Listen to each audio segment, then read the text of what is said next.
Bonjour, et bienvenue à vous tous, sur la chaîne de Thor Odyssey. Comme certains le savent, nous sommes à l'aube d'un changement sans précédent de notre conscience, sur les mensonges gouvernementaux, et la réalité extraterrestre. L'accroissement de la fréquence vibratoire de la Terre augmente de jour en jour en ce moment, et provoque de multiples réactions d'éveil de conscience, sur nous, les humains terrestres à tous les plans. Donc, voici les nouvelles trouvailles de la réalité extraterrestre en Antarctique. La divulgation des ruines de l'Antarctique est encore imminente, car un certain nombre de variables clés influencent sur le moment et le niveau de révélation au monde des découvertes, tout en gardant le secret sur les programmes militaires en cours, pour armer certains de ces artefacts étrangers.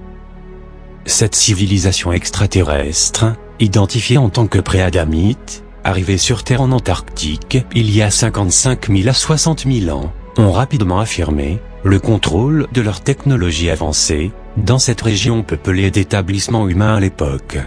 Avec leur technologie médicale avancée, les pré-adamites ont ensuite commencé de nombreuses expériences génétiques et ont créé des hybrides qui sont devenus une classe de serviteurs. Les Homo capensi. Les Homo capensi, qui, selon la classification anthropologique, sont devenus des élites dirigeantes, ou des demi-dieux, dans les anciennes sociétés sud-américaines, asiatiques et européennes. Les programmes des pré-adamites intraterrestres ont interrompu 22 expériences génétiques menées par une certaine race extraterrestre, établie il y a 500 000 ans. Les fruits se produisent dans de multiples endroits en Antarctique par différentes nations, qui, dans certains cas, sont en concurrence directe pour obtenir les technologies les plus avancées. L'objectif est de divulguer certains d'entre eux, mais de nombreuses technologies, en particulier celles qui sont clairement d'origine extraterrestre, ne seront pas diffusées dans les débuts de la divulgation. Toutes les nations impliquées dans les fruits de l'Antarctique sont capables de faire une annonce de divulgation elles-mêmes, mais elles participent toutes à des négociations de manière coordonnée. Les divulgations de l'Antarctique commenceront parallèlement aux poursuites engagées contre les élites impliquées dans la pédophilie, la traite des êtres humains, et d'autres crimes, ce qui inclut le chantage des principaux politiciens, universitaires, industriels et militaires. Dans l'histoire pré-adamite, ces pré-adamites extraterrestres vivaient sur Mars, et sur une super-terre, appelée Maldek, dont ces restes forment aujourd'hui notre ceinture d'astéroïdes, entre Mars et Jupiter. Ces habitants de Mars et de Maldek ont combattu une série de guerres de haute technologie, lorsque Mars était la lune de Maldek.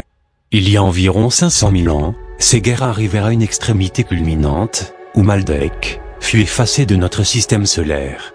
Les restes de Maldek ont frappé Mars avec une telle force, que les villes de surface de ce dernier d'un côté de la planète ont été totalement détruites, et la plus grande partie de son atmosphère a été perdue.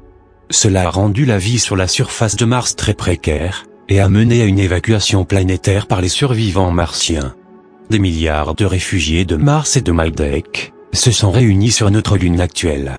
Cependant, au moment de la catastrophe, notre Lune était un satellite de Maldek, et elle a été créée artificiellement, comme un immense vaisseau spatial avec de vastes espaces de vie dans son intérieur.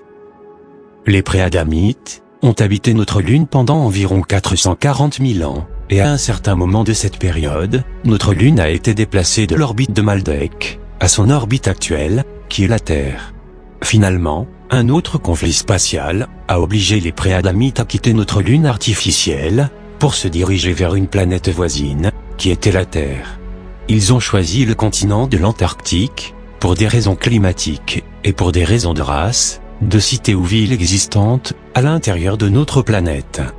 En début d'année 2016, une guerre top secrète s'est déroulée, entre certains gouvernements humains, et races intraterrestres, dans le ciel de l'Antarctique. Cela a commencé lorsque les navires en forme de graines de citrouille appartenant à la cabale humaine, sont sortis de la mer dans la zone d'Oros, et ont cherché à s'échapper dans l'espace profond. Ces navires ont volé hors des bases appartenant à un programme d'espace corporatif appelé Conglomérat interplanétaire d'entreprises. Ces vaisseaux en graines de citrouille, appartenant à la cabale, sont alliés à un autre programme humain top secret, appelé Dark Fleet.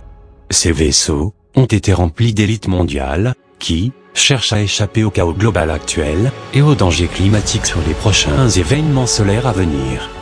Dans certains artefacts trouvés, il y avait des manuscrits, qui ont été enlevés ou récupérés par le groupe Inerirt, qui en fait, étaient des bases de données génétiques très importantes pour les hybrides humains et préadamites, qui contrôlent une grande partie de notre monde par le biais de la religion du Vatican et le système financier.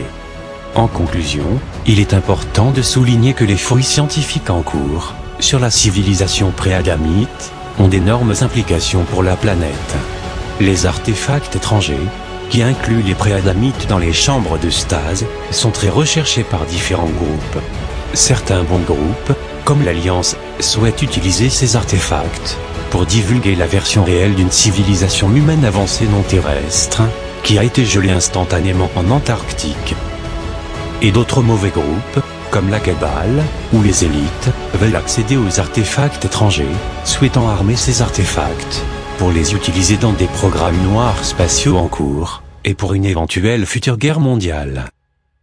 Donc, comme d'habitude, je vous laisse en juger par vous-même, et je vous dis à très bientôt, sur la chaîne de Thor Odyssey.